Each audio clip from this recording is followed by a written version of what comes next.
Muy buenas noches, bienvenidos a Primer Círculo. Con frecuencia hablamos de la riqueza de nuestro país, hablábamos de que era un cuerno de la abundancia y enumeramos, pues, la tradicional minería del virreinato, y entonces decimos somos exportadores de plata muy importantes. Después hablamos de la riqueza petrolera y también presumimos de nuestros recursos petroleros e incluso de nuestros recursos turísticos. Pero rara vez en México hablamos de la riqueza forestal de nuestro territorio. México es un país con una profunda vocación forestal. Tenemos más del 20% del territorio con esa vocación, lo cual es rarísimo, y solo 14% tiene vocación agrícola. Sin embargo, año con año, vemos repetirse una historia muy triste, que son los incendios. Esos incendios que devastan muchas hectáreas de bosques, de selvas, de pastizales. Y es por eso que hemos invitado el día de hoy a un experto para hablar de este problema, de esta tragedia que nos incumbe a todos, que está más allá de partidos políticos y que todos deberíamos de tratar de frenar. Me refiero a Carlos Mayén. Carlos, muy buenas tardes. Muchas gracias por la invitación. Me siento muy honrado de estar en este foro. ¿De qué dimensión es el problema? O sea, porque uno revisa, yo estaba revisando las cifras en la mañana y están hablando de que este año llevamos alrededor de 50,000 hectáreas perdidas, pero yo he visto en algunos reportes anuales que llegamos a 350,000 hectáreas, o sea, depende del año, del viento, de muchas cosas, ¿no? Bueno, les voy a comentar que efectivamente el problema de incendios forestales en nuestro país es un problema multifactorial.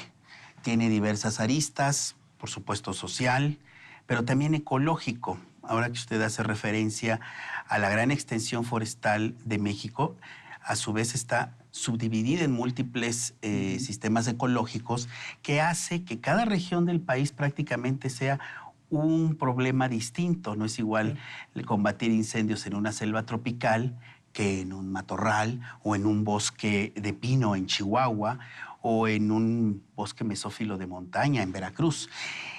A su vez hay diversos usos, agricultura, ganadería, y sí, también hay un efecto del cambio climático global que está repercutiendo en México.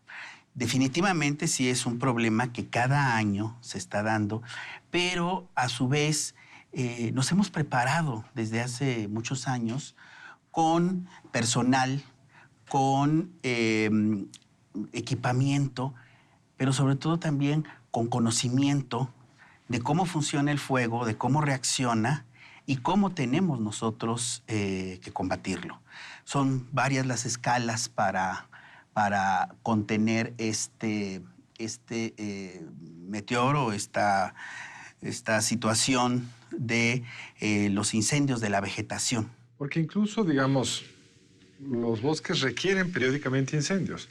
Veía un reportaje sobre los incendios en California del año pasado. Parte del problema es aquellos bosques que no se les tocó nada, se incendian mucho peor que aquellos que han tenido un cierto manejo. Entonces, el reto es manejarlos bien. Yo veía unos documentales para preparar para el programa también. ¿Qué se debe hacer en los bosques? En efecto, depende de qué bosques. Estos son los bosques, digamos, del altiplano del centro del país, que tienen agua la mitad del año y luego no tienen nada, y justo en esta temporada es cuando más riesgos hay, y pues dependiendo de qué tan cerca estén de la agricultura, etcétera, se conviene un manejo, incluso a lo mejor quemando partes para que no pueda crecer tanto un futuro incendio. Ahora, eso requiere un Estado que haga cosas, porque aunque las comunidades participan, los estados los liderean, el Estado, en este caso el gobierno mexicano. ¿Cómo estamos ahí? Porque decías tú, Carlos, que nos fuimos preparando en los últimos años. ¿Seguimos preparados para ello? Se maneja el problema del fuego porque si no se hace, se gestiona la emergencia del fuego. Y manejar el problema es mucho más eficiente y menos costoso que la gestión del desastre. Que gestionar y traer helicópteros y mover agua. Pero en la gestión incluye eso que usted comenta, la ecología del fuego. Hay ecosistemas que si no pasa el fuego, las semillas de ciertos árboles no emergen. Un cierto tipo de fuego. Tipo de fuego. Y además, los ejidatarios, las comunidades rurales, campesinos, saben utilizar el fuego. Y lo han utilizado desde tiempos ancestrales. Sí, Don- el famoso quema, tumba y Rusa rosa. Tumbiquema, por Roma, ejemplo, sí, claro. que es además una forma de... Hay una palabra que se usa mucho, combustibles. Si nosotros dejamos no quemar un bosque, se puede hacer tal concentración de combustibles que luego vienen No se puede frenar. incendios catastróficos. Otra cosa muy importante es justo que es cierto, el gobierno federal a través de la Comisión Nacional Forestal tiene un papel muy importante, por ejemplo, en el monitoreo. Ellos tienen que hacer la revisión del país en su conjunto. Sí, tienen sensores y gente que les van avisando. Entonces, reaccionar a tiempo en la emergencia también es muy Modelos importante. muy sofisticados, sus centros de comando.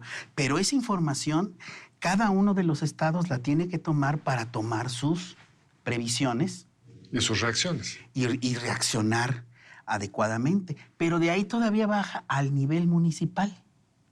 Hay municipios, ciudades, que sí tienen un control muy adecuado y hay incluso ejidos que tienen una supervisión de su Sí, bosque. tienen brigadas antiincendio y reaccionan bien. Bueno, llega al punto de que hay escuelas forestales que tienen capacitados alumnos que pueden apoyar eso. Sin embargo, si la cabeza, el sector CONAFOR, no brinda toda la capacitación, información, dirige, controla, pues todo lo demás no puede. Ahora, yo entiendo lo que estás diciendo, pero por ejemplo, en el caso de la caña, que es tradicional que se quemen los cañaverales para limpiarlos, con frecuencia se les salen de control. Y entonces esto hace que se vayan a pastizales que no tienen nada que ver con la caña y de ahí se trepen. No, y suelta una cantidad de carbono que no tendrá que estar soltando. Y después algo que, digo, entiendo que esta sea la teoría, pero en la práctica es bastante desastroso el control de los fuegos, digamos, que podrían tener Del algún manejo. beneficio, ¿no? Del manejo de los fuegos. Y después la otra cuestión, Carlos, es que la gente no sabe a quién recurrir. Tú decías ahorita, es que puede ser el municipio. En ocasiones es el municipio y a veces están muy bien organizados, en otras no. Pero después es un parque natural protegido. Entonces es otra instancia la que debe atenderlo. Y ahí se complica para el ciudadano el mandar el mensaje y decir, oigan, estoy viendo el nacimiento de un incendio. Cuando es un parque natural hay un problema, porque es la federación, el estado, los ejidos, el municipio, y al final, como no tienen planes de manejo, no es nadie. Las áreas naturales que no están bajo un manejo comunitario con dueños, como son los campesinos y los ejidatarios, sí tienen un riesgo. Y otra es que la sociedad está muy pendiente de muchos de estos incendios. ¿Por qué? Porque viven cerca, ahora que estuvo el de Teposteco.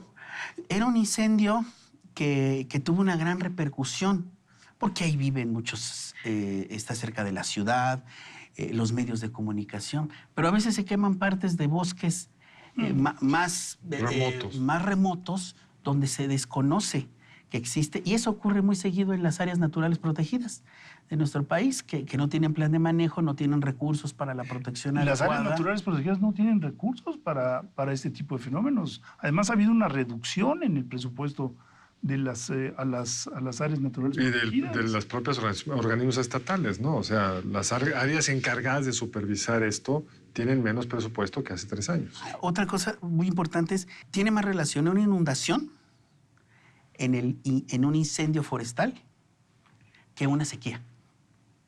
Porque en una inundación se destruye buena parte de la vegetación que puede controlar el incendio, se deja mucho combustible y deja en condiciones muy graves los bosques que posteriormente son los que van a ser. Es el encadenamiento de ambos lo que se vuelve. Es el encadenamiento, la sanidad forestal, las plagas, las enfermedades. Debilitan al bosque. Debilitan, matan, y hay grandes manchones. En Oaxaca tienen un problema gravísimo de sanidad forestal y hay grandes manchones de árboles, de bosques muertos en pie. Sí, que son el polvorines para gusano barrenador se los destruyó, llega el fuego y los incendia, ¿no? Ahora, Federico en este programa siempre insiste en qué importante es la pedagogía. No nos queda tanto tiempo, estamos en temporada de incendios. El cerro aquel del Teposteco que estuvo quemando, aparentemente fue un muchacho que hizo una tontería. ¿Qué podemos decirle a la gente? ¿Cómo podemos los ciudadanos ayudar? Está todo este manejo forestal que hay que hacer con tiempo, pero ahora, ¿cómo podemos ayudar en plena temporada de incendios? Bueno, ¿se acuerda que ahí en el Cerro de Teposteco hicieron algo muy curioso? No dejan pasar a la gente ahora. Sí. Diciendo, ahora no. Es más o menos lo contrario que hay que hacer. Si tú quieres destruir un bosque, védalo. No lo toques. No dejes que se acerquen.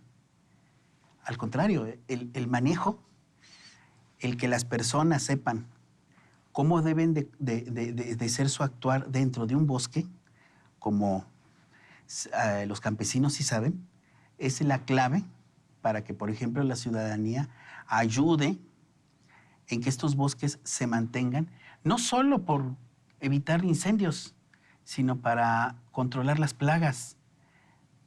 Si una persona hace uso de recursos forestales como la madera, son recursos que van a tener los bosques para poder manejar los incendios, que es muy caro.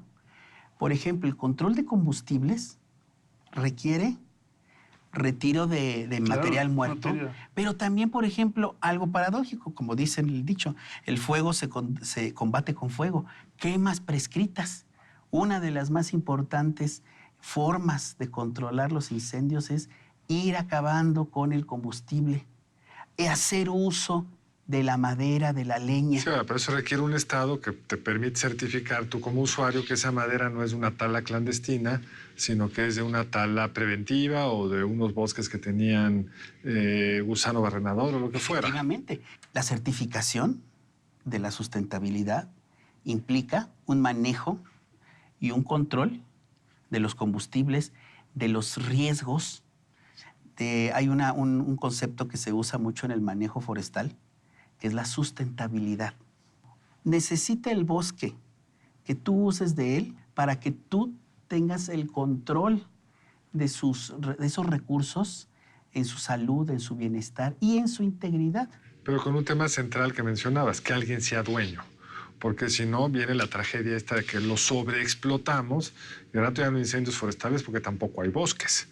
Es decir, es un tema que requiere pues, una definición clara de quién es el dueño y qué se puede hacer. Efectivamente. Los bosques que no cambien, que su uso de suelo está controlado, se controla cuando ocurre un incendio, un problema de sanidad, un problema de erosión, de degradación, son los bosques que tienen un manejo. Y mucho de ese manejo es hasta certificado internacionalmente. Y requiere un dueño.